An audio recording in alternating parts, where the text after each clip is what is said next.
देखा कि जो मॉलिक्यूल्स होते हैं वो ग्रुप ऑफ एटम और ग्रुप ऑफ आयन से मिलकर बने होते हैं। तो अभी हम जानते हैं कि ये आयन क्या होता है। आयन क्या होता है? तो आयन वो पार्टिकल होता है जिसके ऊपर कोई चार्ज हो जाता है। जैसे कि फॉर एग्जांपल एटम ही होता है ये, जैसे सोडियम का एटम है, अगर इसके ऊपर कोई पॉजिटिव या नेगेटिव, जैसे कि हमको पता है दो टाइप के चार्ज होते हैं, एक पॉजिटिव चार्ज और एक नेगेटिव चार्ज, तो इसके ऊपर कोई चार्ज है तो ये बन जाएगा आयन। अगर पॉजिटिव है तो ये पॉजिटिव आयन बन जाएगा, अगर किसी एलिमेंट के नेगेटिव चार्ज हो तो वो बन जाएगा नेगेटिव आयन। जैसे फॉर एग्जांपल एक क्लोरीन नाम का एटम है हमारे पास, उसके ऊपर कोई चार्ज है नेगेटिव चार्ज, तो वो हो जाएगा, जैसे ही हमने इसके ऊपर साइन लगा दिया चार्ज का, तो अब ये एटम से हट करके क्या बन गया, अब आयन बन गया। यानी कि क्लोरीन का आयन है, ये सोडियम का आयन है। और ग्रुप ऑफ आयन जब कंबाइन हो जाएं तो जो पार्टिकल बनेगा, जो स्ट्रक्चर बनेगा, वो क्या होगा, मॉलिक्यूल होगा। जैसे कि हम देख सकते हैं कि इन दोनों के मिलने से बनता है NaCl, यानी कि सोडियम क्लोराइड मॉलिक्यूल। ये क्या है, एक मॉलिक्यूल है। ये क्या है, एक मॉलिक्यूल है। किसका मॉलिक्यूल है? सोडियम क्लोराइड का एक मॉलिक्यूल है। किससे मिलकर बना है? आयन से मिलकर बना है। और कुछ जो होते हैं वो किससे मिलकर बने होते हैं? ग्रुप ऑफ एटम से। जैसे कि एग्जांपल में बताया था एक सिमिलर, जिसका एग्जांपल था O2। और भी हम ले सकते हैं जैसे कि H2 एक मॉलिक्यूल है जो हाइड्रोजन के दो एटम से मिलकर बना है। ये दोनों सेम है तो सिमिलर से भी बन सकते हैं, और हम ये देख सकते हैं अलग अलग है, अलग अलग से मिलकर भी मॉलिक्यूल बन सकते हैं। तो जैसे कि हमको पता है कि एटम्स से मिलकर या आयन से मिलकर मॉलिक्यूल बनते हैं, तो जब ये फॉर्मेशन होती है तो इस फॉर्मेशन से जो प्रोसेस होते हैं उसको बोलते हैं हम equation, chemical equation. For example हमने हाइड्रोजन और ऑक्सीजन से मिल करके क्या बना दिया, एक मॉलिक्यूल बना दिया, जिसको हम बोलते हैं वाटर का मॉलिक्यूल। इसको हमको सॉल्व करने के लिए इक्वेशन का सहारा लेना पड़ता है। अब इसमें आते हैं कुछ लॉज, यानी कुछ नियम जिनसे ये बनते हैं एटम से मॉलिक्यूल। जिसमें फर्स्ट लॉ है law of conservation of mass. Mass यानी कि वेट भी बोल सकते हैं, भार बोल सकते हैं, द्रव्यमान बोल सकते हैं। इसमें आपको पता होगा कि ये एरो के साइन के इस तरफ, यानी कि लेफ्ट हैंड साइड में जो सब्सटेंस होते हैं, जो पार्टिकल होते हैं, उनको हम बोलते हैं रिएक्टेंट, और जो इस एरो के दूसरी तरफ राइट साइड होते हैं उनको हम बोलते हैं प्रोडक्ट। तो लॉ ऑफ कंजर्वेशन ऑफ मास ये बोलता है कि रिएक्टेंट का जितना भी टोटल मास होगा वही टोटल मास रिएक्शन के बाद में प्रोडक्ट का भी होगा। फॉर एग्जांपल अगर इन दोनों का टोटल वेट, टोटल मास 100 ग्राम है, रिएक्शन से पहले इन दोनों का टोटल, रिएक्टेंट का टोटल वेट 100 ग्राम है, तो रिएक्शन के बाद में जो प्रोडक्ट बना है उसका भी टोटल मास 100 ग्राम ही होगा, बिल्कुल भी कम नहीं होगा और बिल्कुल भी ज़्यादा नहीं होगा। इसको हम बोलते हैं लॉ ऑफ कंजर्वेशन ऑफ मास। मतलब रिएक्टेंट का टोटल मास इक्वल टू होगा प्रोडक्ट के टोटल मास के इक्वल। अब करेंगे इसका सेकेंड लॉ। सेकेंड लॉ है लॉ ऑफ कांस्टेंट प्रोपोर्शन। तो यही इक्वेशन का एग्जांपल हम लेते हैं। तो जैसे कि हमको पता भी है कि अगर वाटर के एक मॉलिक्यूल को बनाना है तो हाइड्रोजन और ऑक्सीजन के एटम से वो मिलकर बनता है, लेकिन लॉ ऑफ कांस्टेंट प्रोपोर्शन ये बोलता है कि ये दोनों जब मिलेंगे तो ये एक फिक्स प्रोपोर्शन में ही मिल सकते हैं। कि जैसे कि इन दोनों के मिलने का जो प्रोपोर्शन है वो है रेशियो है 1:8। इसका मतलब क्या हुआ कि H2 का अगर हम 1 ग्राम लेंगे तो वो ऑक्सीजन के 8 ग्राम के साथ ही कंबाइन हो करके टोटल 1 + 8 कितना हो गया, 9 ग्राम H2O यानी कि वाटर बना देगा। ऐसे हम नहीं कर सकते कि हम 1 ग्राम तो ले लेंगे हाइड्रोजन और 1 ही ग्राम ले लेंगे ऑक्सीजन तो हमको मिल जाएगा 2 ग्राम वाटर। ये नहीं हो सकता। क्यों? क्योंकि लॉ ऑफ कांस्टेंट प्रोपोर्शन इसमें फेल हो जाता है, क्योंकि इनका रेशो हमेशा 1:8 ही रहना चाहिए। यानी कि अगर इसका 1 ग्राम लिया है तो इसका हमको 8 ग्राम 8 ग्राम ही लेना पड़ेगा, तभी जा कर के ये कंबाइन होंगे, नहीं तो ये कंबाइन नहीं होंगी। हाँ, हम एक काम कर सकते हैं कि अगर इसका 2 ग्राम लिया है तो हम इसका कितना ले सकते हैं, डबल लिया है तो इसका भी डबल ही करना पड़ेगा, 16 ग्राम ही लेना पड़ेगा, तभी ये कंबाइन होंगे। लॉ ऑफ कांस्टेंट प्रोपोर्शन ये बोलता है कि इन दोनों का जो रेशियो है हमेशा 1:8 ही रहना चाहिए। यानी कि अब इन दोनों का रेशियो हम देखें, अभी भी 1:8 ही है। आप डिवाइड करके भी दे सकते हो, 2 और 16 को 1 और 8 का ही रेशियो है, तब ये बिल्कुल ईजिली कंबाइन हो जाएंगे और मिल करके 18 ग्राम जो है वो वाटर बना देंगे। तो ये है हमारा law of constant proportion. Proportion का मतलब रेशियो भी होता है। एग्जाम्पल हमने देखा है वाटर का, जिसमें 1 और 8 के रेशियो में होते हैं हाइड्रोजन और ऑक्सीजन के मॉलिक्यूल या एटम या रिएक्टेंट। ये था हमारा लॉ ऑफ कांस्टेंट प्रोपोर्शन। अभी हम करेंगे जॉन डाल्टन की एटॉमिक थ्योरी, जो कि एक साइंटिस्ट था, इंग्लैंड का साइंटिस्ट था।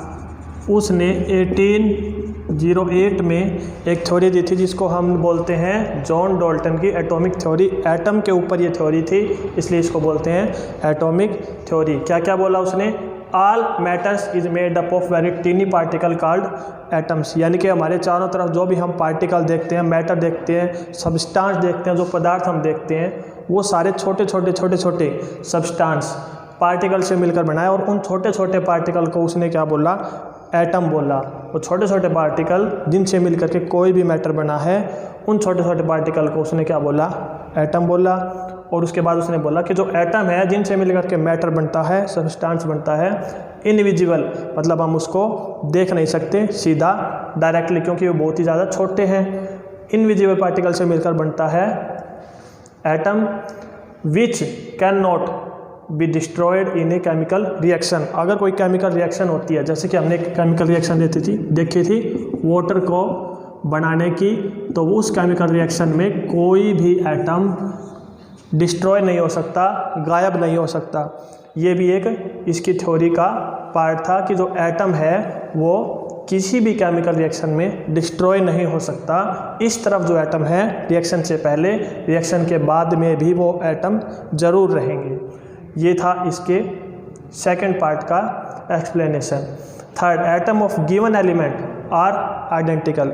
जैसे कि हमारे पास एक एलिमेंट है, हाइड्रोजन का एलिमेंट, उसके सारे एटम का साइज फिजिकली और केमिकली बिल्कुल आइडेंटिकल होगा, सेम टू सेम होगा। ऐसा नहीं होगा कि हाइड्रोजन का एक एटम का साइज़ तो छोटा हो गया और दूसरा हाइड्रोजन एटम का साइज़ क्या हो गया, थोड़ा सा बड़ा हो गया। ऐसा बिल्कुल भी नहीं हो सकता। हमेशा एक टाइप के एटम के सारे जो एलिमेंट्स हैं वो क्या होंगे, वो बिल्कुल के बिल्कुल आइडेंटिकल होंगे। हाँ, जैसे कि एग्जांपल मैंने दिया हाइड्रोजन का, ये सारे identical, but atom of different element have different masses and chemical property. अगर अलग अलग एटम है, जैसे ये हाइड्रोजन के हैं, अब हम लेते हैं दूसरी तरफ ऑक्सीजन की, तो वो बड़े बड़े हो सकते हैं, हाइड्रोजन से अलग साइज हो सकता है, अलग मास हो सकता है, अलग प्रॉपर्टी हो सकती है। बट अगर सारे ही ऑक्सीजन के हैं तो वो सेम प्रॉपर्टी के होंगे, आइडेंटिकल होंगे।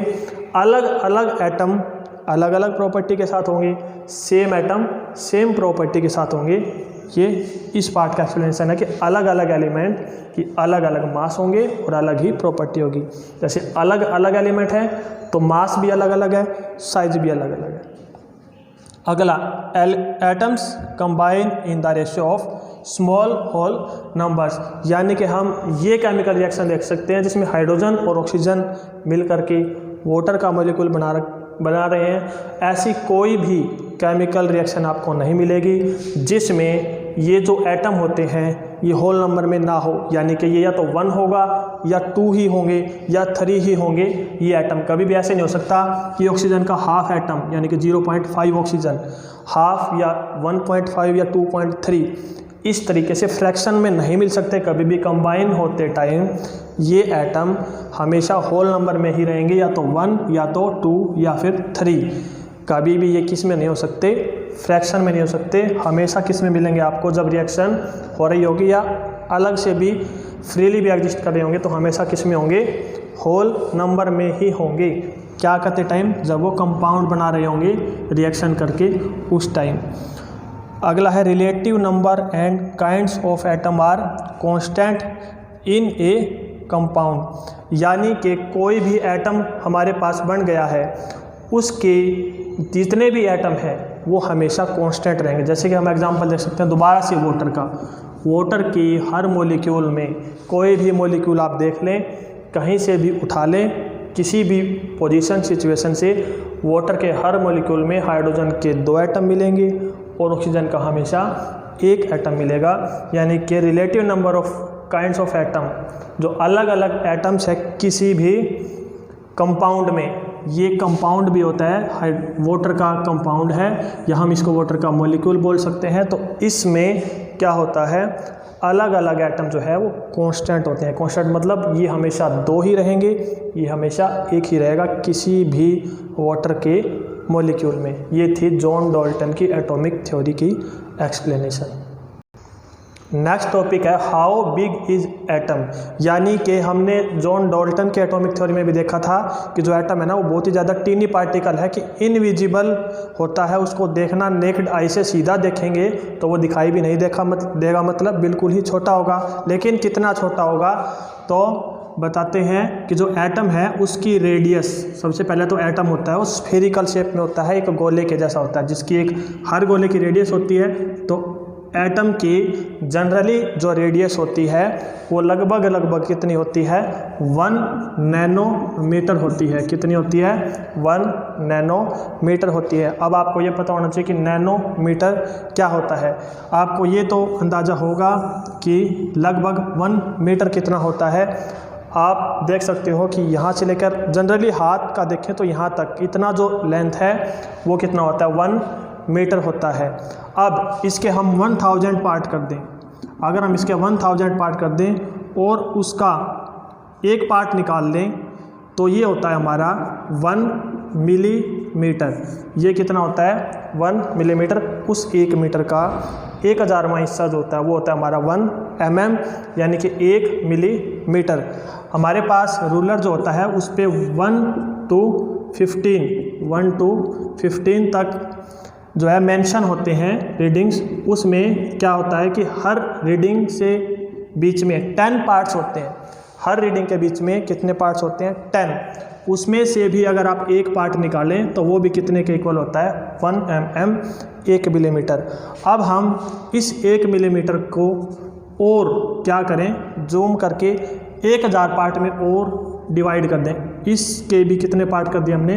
1000, 1000 पार्ट। उसमें से एक पार्ट निकलेगा, उसको हम क्या बोलते हैं? 1 माइक्रोमीटर। ये क्या है? माइक्रो का सिंबल है। माइक्रो का मतलब होता है कि 1 mm का भी 1000वां भाग। लेकिन अभी इसके और हम 1000 पार्ट कर दें, 1000 पार्ट इसके भी कर दें, उसमें जो एक पार्ट निकल के आता है उसको हम बोलते हैं 1 नैनोमीटर। दोबारा से देखेंगे, ये 1 मीटर था, यानी कि इसको बोलेंगे 1। अब इसके हमने 1000 पार्ट किए तो ये आया 1 मिलीमीटर, यानी कि इसको बोलते हैं 10⁻³ मीटर। अब इसका भी 1000 पार्ट और कर दें तो ये बनता है माइक्रोमीटर, यानी कि इसको बोलते हैं 10⁻6 मीटर। इसके भी 1000 और छोटे पार्ट कर दें तो बनता है 1 नैनोमीटर, यानी कि 10⁻9 मीटर। इतना साइज होता है किसी भी एक जनरल एटम का। यानी कि हम ये बोल सकते हैं कि जो रेडियस है ऑफ एटम जो होती है नियरली अबाउट इक्वल टू कितनी होती है? 1 नैनोमीटर, या हम लिख सकते हैं 10⁻9 मीटर। तो ये था एटम के साइज के बारे में। नेक्स्ट टॉपिक है एटॉमिक मास, यानी कि एटॉमिक मास क्या होता है। तो हमको पता होना चाहिए कि जो sum of mass of proton plus mass of neutron equals to होता है हमारा एटॉमिक मास के इक्वल। मतलब एक एटम के अंदर, जैसे कि मैंने बताया था, 3 पार्टिकल होते हैं। कौन कौन? इलेक्ट्रॉन होते हैं, प्रोटॉन होते हैं और न्यूट्रॉन होते हैं। बट हम एटॉमिक मास में सिर्फ इन दोनों का मास ही लेते हैं, इलेक्ट्रॉन का मास ऐड नहीं करते, क्योंकि इलेक्ट्रॉन का मास इनके कंपैरिजन में बहुत ही ज़्यादा क्या होता है, कम, इसलिए इसको हम नेगलेक्ट कर देते हैं। इन दोनों के जोड़ने से जो मास आएगा उसी मास को हम बोलते हैं एटॉमिक मास, यानी कि ये क्या हो जाएगा, सम ऑफ मास ऑफ प्रोटॉन और मास ऑफ न्यूट्रॉन। इन दोनों के सम के इक्वल, मास के सम के इक्वल जो मास आएगा उसी को हम क्या बोलेंगे, एटॉमिक मास। जैसे कि फॉर एग्जांपल हम ले लेते हैं हीलियम का एटम। हीलियम का एक एटम होता है जिसमें 2 ही होते हैं हमारे पास प्रोटॉन और 2 ही होते हैं हमारे पास न्यूट्रॉन। हालांकि न्यूट्रॉन के अलावा इसमें इलेक्ट्रॉन भी होते हैं, बट हम उनका मास नहीं लेंगे, ऐड नहीं करेंगे। तो 2 इसका और 2 यूनिट इसका, टोटल कितना हो जाएगा, 4 यूनिट हीलियम एटम का क्या हो जाएगा, एटॉमिक मास। एक और एग्जांपल ले लेते हैं ऑक्सीजन का। ऑक्सीजन में 8 प्रोटॉन होते हैं, 8 न्यूट्रॉन होते हैं। टोटल एटॉमिक मास ऑक्सीजन का कितना हो जाएगा, 16 यूनिट। ये यूनिट को बोलते हैं हम एटॉमिक मास यूनिट।